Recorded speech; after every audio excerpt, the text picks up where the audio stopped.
பூனைக்கு எல்லா ஞாபகமும் கிளியரா இல்ல. ஆனா சில விஷயம் எப்பவுமே மறக்கவே முடியாது. ஒரு வீடு இருந்துச்சு, சிரிச்ச சத்தம், சின்ன கை அதோட தலை மேல. இங்க இருங்கன்னு சொன்ன ஒரு குரல். அப்போ பூனை பயப்படல, அது நம்புச்சு. ஆனா ஒரு நாள் சத்தம் மாறி போச்சு. சிரிப்பு இல்ல, பேசல் இல்ல. ஒரு இருட்டான ராத்திரி, கேட் மூடின சத்தம். செயினை பிடிச்ச கை நடுங்கி நடுங்கி இருந்துச்சு. அடுத்த நொடி செயின் உடைந்து விழுந்துச்சு. பூனை நின்னுச்சு, கூப்பிட்டுச்சு.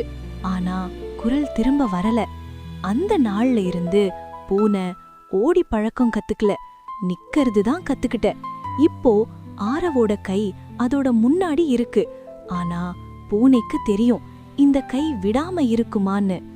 உண்மை புரிஞ்சா பூனை திரும்ப ஓடுமா இல்ல நம்புமா? பார்ட் 9, பூனையோட முடிவு.